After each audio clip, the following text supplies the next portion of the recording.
También, en base a las dos experiencias, los dos proyectos, uno con media sanción y el otro, bueno, que también se está trabajando, es esto que tiene un rango de ministerio, ¿no? Que el tema de la planificación tiene un rango de ministerio, o sea, que eso también tiene que ver con la importancia que tiene el tema y por supuesto, digo, todo lo que vimos al final, que es un poco las cosas concretas que se empiezan a dar y a generar en función de esa primera ley, luego la ley que define los instrumentos, me parece que son como un aliciente, creo, como para poder seguir adelante, a no bajar los brazos. Y creo que también compromete a los colegios y a las instituciones a seguir apoyando y a seguir trabajando por estas cosas. Así que, ¿puedes prender la luz? Así. Hay un micrófono como para preguntas.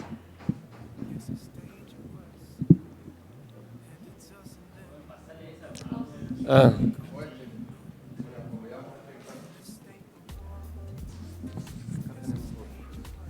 ¿Y otro? Sí. Bueno. Preguntas. Hola. Sí.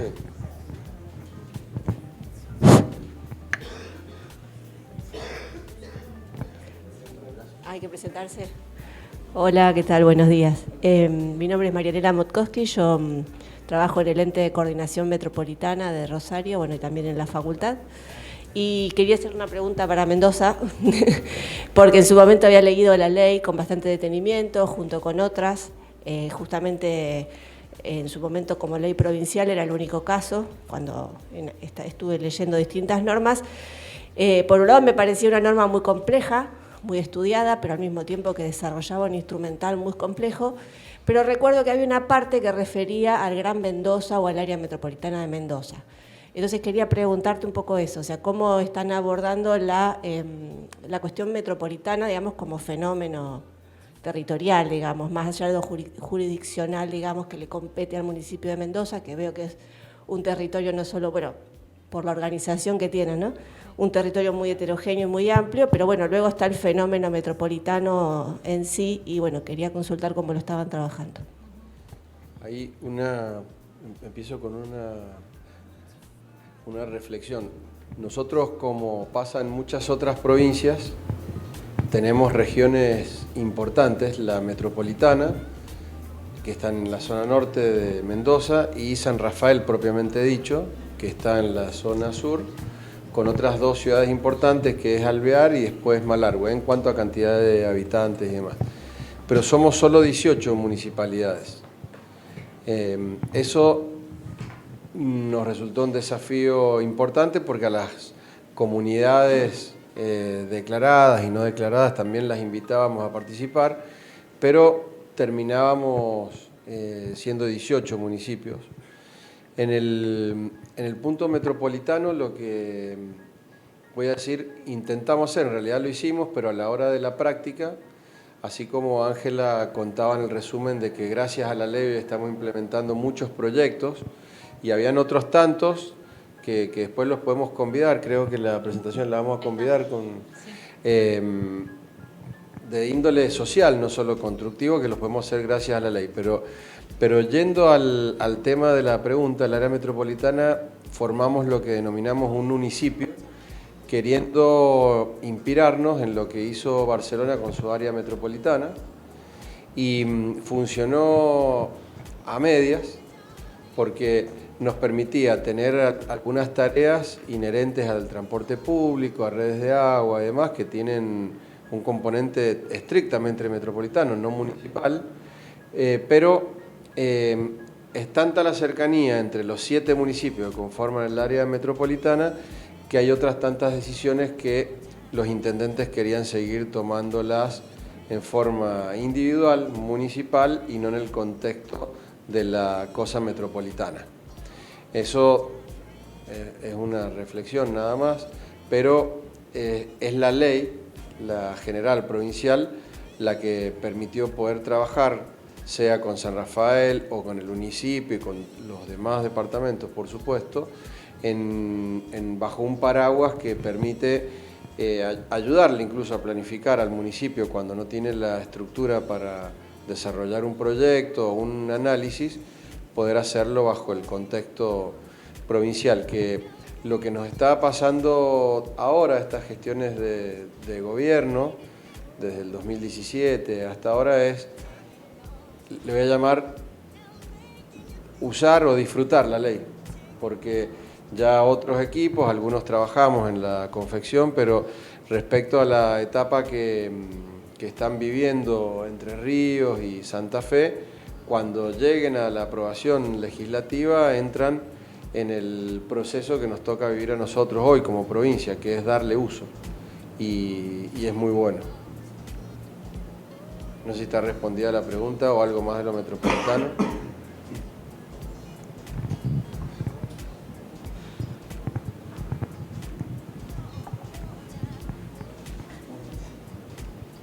Hola, buenos días. Yo quería consultar a Damaris y a Adalberto más que nada. Mi nombre es Yamila, trabajo en el Servicio de Información Territorial en Catastro en la ciudad de Santa Fe y quería hacer dos consultas. Una, si nos podían facilitar, si es que trabajaron para el desarrollo y la formulación de la ley con algunos antecedentes concretos, autores o alguna bibliografía específica en la materia que nos puedan recomendar y a la vez conocer si hubo participación y diálogo con algunos organismos públicos y entes. Creo que algunos mencionaron, pero me interesaba saber en relación a entes autárquicos así como Catastro y bueno, y si trabajaron, qué vínculos, qué lazos, qué compromisos, qué participación quedó vigente. Sí, se dio participación a todas las partes que vos has mencionado y Catastro en nuestra provincia es parte del gobierno, es una dirección dentro del gobierno provincial. Entonces ellos tenían un rol fundamental, justamente uno de los planes que se tiene que desarrollar y la actualización era todo el catastro de la provincia, lo del sector inmobiliario, las áreas rurales, todo eso está en proceso y sí, tiene una participación muy activa. Además de los órganos que componen la ley provincial, hay órganos provinciales, por ejemplo el Consejo de Loteos, en donde también intervienen consejeros de municipios y de los distintos ministerios, como también de entes prestadores de servicios, que eso no lo mencioné, pero también estuvieron involucrados en el desarrollo del plan, en donde se dictamina, o sea, se revisan expedientes y se dictamina, depende de fraccionamientos, loteos. Por eso, la ley es como el marco general y que te disponen los planes y ciertos instrumentos para trabajar. A su vez, en la provincia hay otros órganos que también participan activamente en todo lo que es la planificación del territorio y la toma de decisión del territorio. Pero sí, hubo una participación activa de toda la parte de sociedad civil, de todos los organismos de gobierno, entes prestadores de servicio, la ciudadanía fue muy activo. Justamente todos ellos componen el Consejo Provincial de Ordenamiento Territorial. Ellos son participantes activos, por ejemplo, para aprobar un plan de ordenamiento, más allá de la audiencia pública, eso se eleva al Consejo, o sea, la Agencia de Ordenamiento Territorial lo eleva al Consejo Provincial y el Consejo, donde están todos los integrantes de la provincia, lo aprueban. O sea, te dan el ok, entonces ahí el municipio puede llevarlo a su Consejo Deliberante y aprobarlo por ordenanza. Ahí hay una cosa importante que también la podemos compartir, es una herramienta de georreferenciación, un visualizador donde está el mapa de la ciudad, como si fuera cualquier buscador, pero nosotros lo que hemos hecho ahí es bajar cada una de las intervenciones, pero acorde al plan. También le metemos el input de los ODS, o sea, ahí se puede cargar todo lo que haga falta para ir llevando la coordinación de las intervenciones. Y por ejemplo, una de las cosas que pudimos hacer con esa herramienta y bajo la ley es un relevamiento y análisis de todas las propiedades que tiene el Estado provincial. Y nos llevamos como sorpresa esas tierras que Entre Ríos las tiene en color gris. Nosotros descubrimos muchas cosas más, además de tierra, edificios, que nadie sabía de quién era y por las dudas lo usa alguien, y poder identificarlos, hacer la incorporación en el catastro y de ahí en más trabajar junto al catastro. Ahí convocamos también a nuestro colegio de arquitectura, al de ingeniería y al de agrimensura, porque lo que estaba empezando a pasar, que en vistas de que los urbanistas, o quienes nos gusta el urbanismo, somos pocos, y la ley que regula esta forma de trabajar relativamente nueva, la agrimensura, en todo su derecho, tomó una fuerza importante, que es, tras realizar el catastro, se mide, se identifica, es un trabajo muy noble, es como proyectar un edificio y otro le calcula la ingeniería, vendríamos a hacer un complemento así, pero faltaba la parte del urbanista y del urbanismo. Por eso también le decía ayer a Rubén que celebraba este espacio, porque es muy importante poder darle mucha fuerza provincial, regional y me animo a decir nacional al urbanismo, porque es a través de leyes como esta que se pueden aplicar algunas mecánicas de trabajo. Hoy nosotros tenemos cerca de 600 hasta ahora, y nos quedan un montón por relevar, de propiedades del Estado muy valiosas.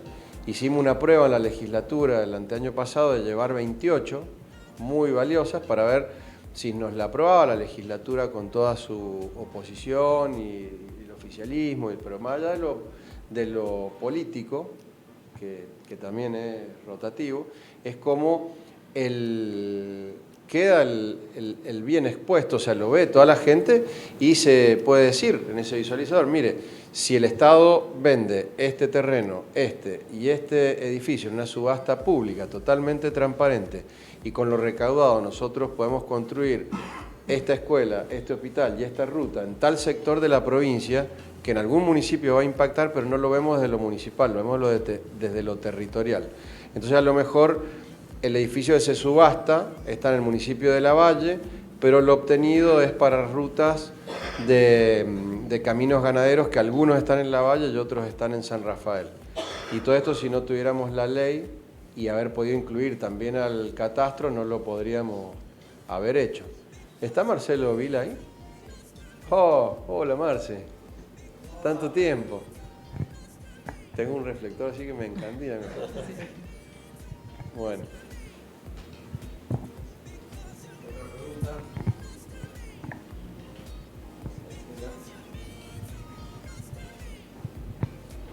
Buenos días. La pregunta es en relación a lo que comentaba Marianela del área metropolitana de las localidades de Mendoza. Tengo entendido que hay barrios cerrados que tienen, digamos, están permitidos dentro de la legislación. La idea es promoverlos o en todo caso generar situaciones de integración hacia las ciudades, ¿no? O sea, ¿cómo están evaluando esa situación?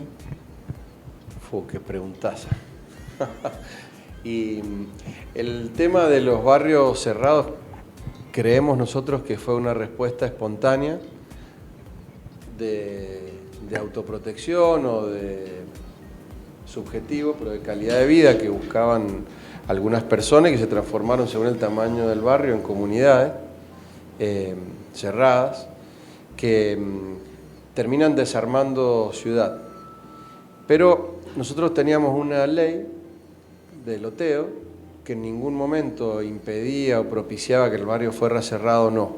Entonces en Mendoza, como en otros lugares de la Argentina, nos pasó que tuvimos 2 o 3 décadas de florecimiento de emprendimientos cerrados, que en ningún lugar estaba regulado. Y ahora con la ley yo creo que es un tema que va a haber que tratarlo. Me parece que tiene un carácter social importante y no tengo la respuesta para darte de cuál sería la mecánica a aplicar y sobre todo cuál será el resultado. Pero es un tema que está... No. Cada municipio, no. ahí como provincia nosotros no podemos intervenir, eso queda en la autonomía municipal, justamente de la zonificación y usos de suelo, en donde se permite o no se permite barrios cerrados. El concepto de barrio cerrado está visto, pero nosotros no lo podemos ni permitir ni no permitir. Eso es una decisión del municipio. En Mendoza, salvo 2 municipios, lo que se tiende es a no permitir barrios cerrados o que no tengan accesibilidad vehicular. Sí hubo un momento en que se suspendió y se prohibió que se siguieran haciendo loteos cerrados en determinados departamentos, pero eso que surgió justamente luego de que empezamos a hacer los planes municipales de ordenamiento territorial. Entonces se tomaron decisiones concretas, pero la realidad es que la especificidad y el decir sí o no, eso depende de cada municipio. Sí se tiende a dejar de hacer determinados loteos cerrados. Y un tema importante dentro de la cosa metropolitana es que, tal cual dice Angie, depende de cada municipio en su territorio si permite o no hacer el barrio, pero sí la macrozonificación ha puesto en vista que en ciertas zonas agrícolas no se puede urbanizar más, ni abierto ni cerrado, y eso de alguna manera va regulando.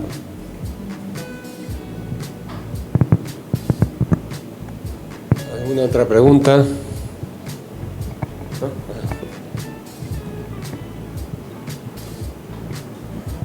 ¿Te quedó algo, Abelardo? Sí, no, quería decir algo. Sí. Alguien preguntó recién, y Mario señalaba el tema de los agrimensores. En el decreto 2778 que yo les contaba, que si actualizamos la regulación de esa ley del año 70 y pico, de urbanización en áreas rurales, la autoridad de aplicación que dice la ley es la Dirección de Catastro. Claro, es una ley del año 70 y pico. Entonces, de alguna manera, todo el mundo había asumido que quienes tenían la competencia para diseñar esas urbanizaciones eran los agrimensores. Y nosotros bien nos preguntamos, ¿de dónde sale esto? ¿Por qué? Así que en ocasión de tener que reformar ese decreto, pudimos abrir el juego sin dejar afuera a los agrimensores, pero diciendo que los planos y los proyectos tenían que ser presentados por profesionales con competencias en diseño urbano, en urbanismo, eventualmente en agrimensura. Ahora, sí creo que tenemos un gran vacío ahí. El colegio ahora se llama de Arquitectura y Urbanismo, pero no tenemos nosotros todavía claramente establecido quién hace diseño urbano. Hoy yo creo que el diseño urbano lo hacen en un 80% los agrimensores y no necesariamente tienen la formación ni la visión de qué significa urbanizar un territorio. Seguro lo pueden hacer porque tienen muchas capacidades y condiciones para medir, para replantear, para diseñar y proponer, pero no tienen la formación histórica, sociológica, estética, ambiental, económica que pueden tener un urbanista para proponer un trazado urbano. En otras culturas existe la carrera de urban designer, ¿sí? O diseñador. Está el arquitecto, el diseñador urbano, el planificador territorial, y son carreras con competencias. Nosotros pasamos del agrimensor al arquitecto, y en el medio tenemos un gran vacío que es algo que tendríamos que solucionar.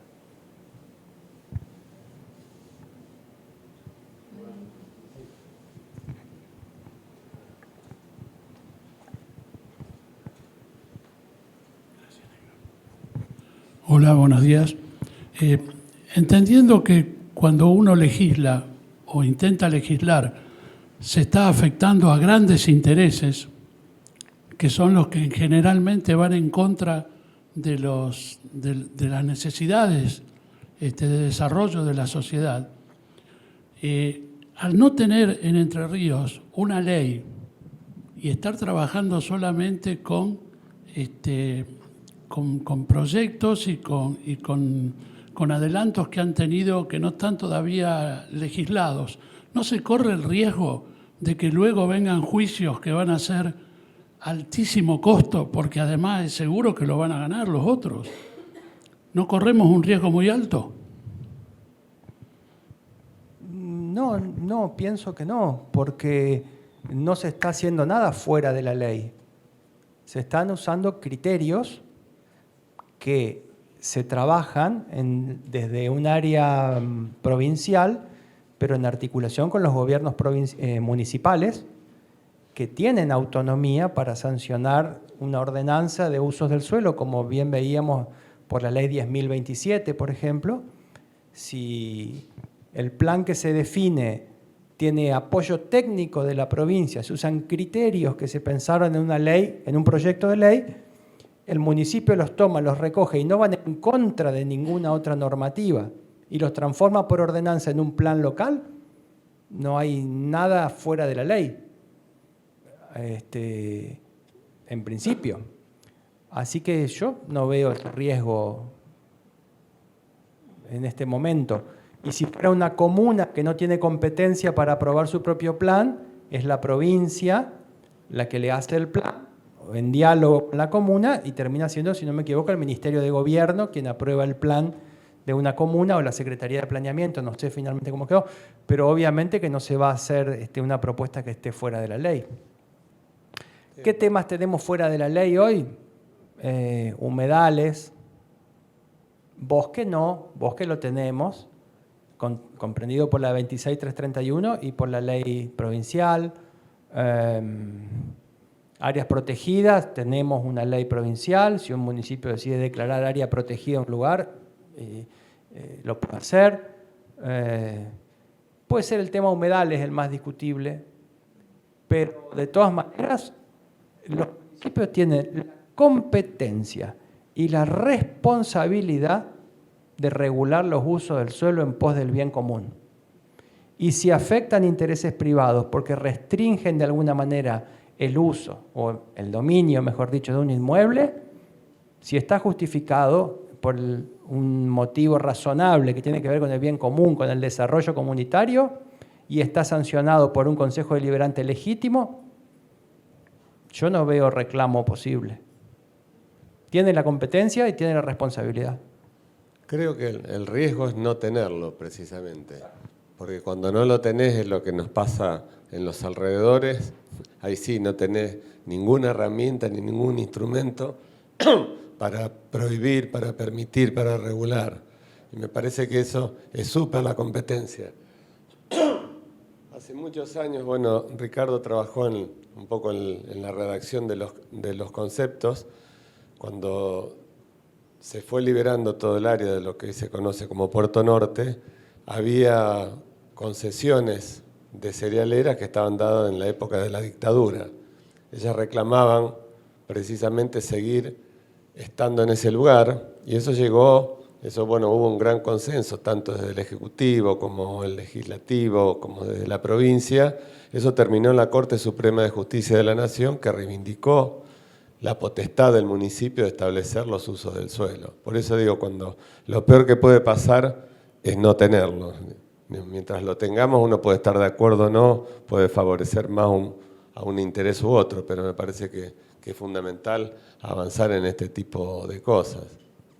Y creo que lo que explicabas vos, Abelardo, me parece que, bueno, no está la ley, pero bajo los principios de la ley, la continuidad en esos temas creo que va permitiendo que desde abajo, se vayan consolidando estos principios. Y me parece que, bueno, el ejemplo también de Rosario aquí, que fue construyendo diversos programas, trazados, la ordenanza de urbanizaciones, y luego la modificación del plan llegó en 2008, más allá del resultado final de los acuerdos o no, pero no es que esperó el plan para poder construir las herramientas, se fueron construyendo a través del tiempo con la potestad que tenía el municipio y luego se modificó el plan, que habrá que modificar de nuevo, me parece. Muy breve para aportarle un último comentario a esta. Es tremendo el poder que tienen los municipios en cuanto a la capacidad de regular los usos del suelo. Yo creo que los municipios en gran medida no lo saben.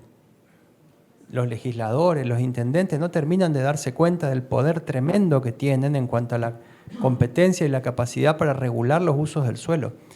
Un caso que me gustaría comentar, porque está aquí enfrente, tiene que ver con la otra sede de este congreso, que es el de Victoria.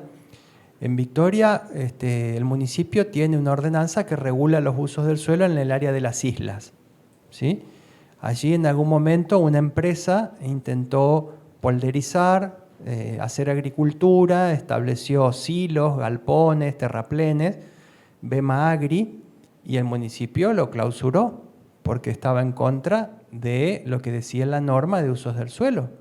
Por supuesto, la empresa, que es una empresa transnacional, importante, con abogados, con recursos económicos, hizo una demanda judicial que tuvo una serie de idas y venidas, primera instancia, segunda instancia, creo que no pasó el Superior Tribunal de Justicia de Entre Ríos, si no me equivoco, pero finalmente la justicia terminó dándole toda la razón al municipio en dos cuestiones: que tiene la plena competencia para regular los usos del suelo en su jurisdicción, y segundo, que la norma que había establecido era legítima y razonable. O sea, que podía hacerlo y que lo había hecho bien. Las dos cosas terminó diciendo la sentencia a favor del municipio de Victoria y mandó desmantelar los terraplenes y los galpones, que bueno, por supuesto, no se hizo. Pero tampoco está funcionando el emprendimiento. Así que ahí tenemos un caso también interesante como antecedente.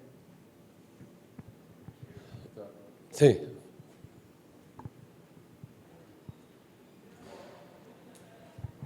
Buenos días, Roberto Monteverde. Para apoyar un poco lo que venían como charlando, incluso lo que planteaba el Chelo recién, y vinculado a las capacidades que tienen, a las competencias que tienen los municipios, en un reciente trabajo, y lo que vos decías, Abelardo, sobre el tema de humedales, que lo podés regular también. En un reciente trabajo que terminamos en Concepción del Uruguay, digamos, había un inventario de humedales que se había hecho de otra manera, con una metodología, con participación y demás, y se pudo incorporar en el proyecto una regulación sobre el uso de esos sectores que se llamaron, o la normativa lo decidió áreas de paisaje frágil, digamos, pero haciendo referencia a eso dentro de las mismas competencias.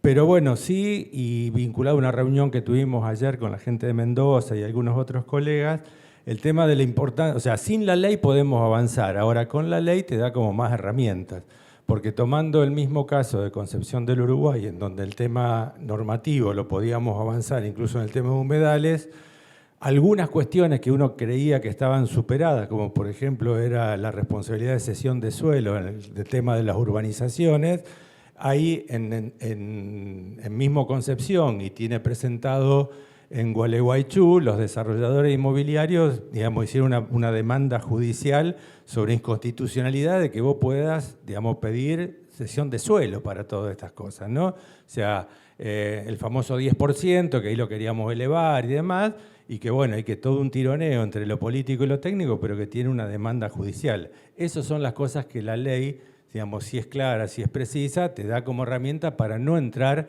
en discusiones de ese tipo que te generan como muchas dudas en los procesos de trabajo en cada una ciudad, dudas en los concejales, temor en los políticos. O sea, ayer Mario planteaba, bueno, ¿cómo explicamos de que no va a meter la pata? Digamos, o sea, no te vamos a meter en un despelote, digamos, a quien tiene que tomar la decisión de impulsar este tipo de herramientas. O sea que ¿hay posibilidades de avanzar con esto? Sí, un montón, y por lo que planteaba Abelardo. ¿Hay posibilidades que te da la ley? Sí, y son necesarias. Y que hay intereses en juego, como planteaba Chelo, también, con lo cual me parece que es una batería de herramientas la que uno tiene que utilizar para estos casos dentro de una política más sólida.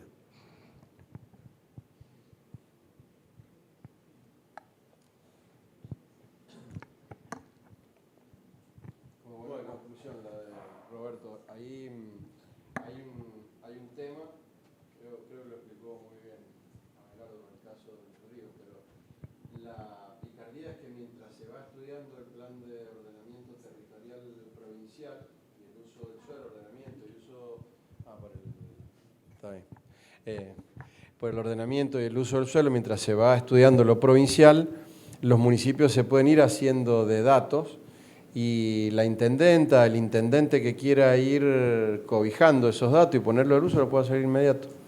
O sea, en su ordenamiento de suelo, o diría, en el más simple todavía, ¿cómo ordena el municipio? ¿Qué se puede hacer en su territorio? Su FOT y los indicadores urbanos pueden nutrirse del gran plan provincial, que a lo mejor todavía no está como ley, pero el municipio lo va usando y tiene la autoridad para poder aplicarlo como tal y de paso va ayudando al otro gran plan. El intendente, la intendenta es el socio estratégico de la provincia para poder aprobar la ley. Y cuando se ve que la ley genera riqueza, en todo el buen sentido y único de la palabra, me refiero a productividad, economía, empleo, orden, es difícil que tenga contraposiciones. Para cerrar esta conclusión e inspirar a Entre Ríos y a Santa Fe a que la puedan aprobar pronto, toda la trazabilidad del estudio de una ley y otra en Mendoza, de ambas, tuvo distintos colores de gobierno y distintas composiciones de color político también en las legislaturas y salió. Así que, bueno, ojalá pase lo mismo acá en el litoral pronto. Bueno, muchísimas gracias. Cortamos porque tenemos que dejar que ya nos están esperando. Muchas gracias.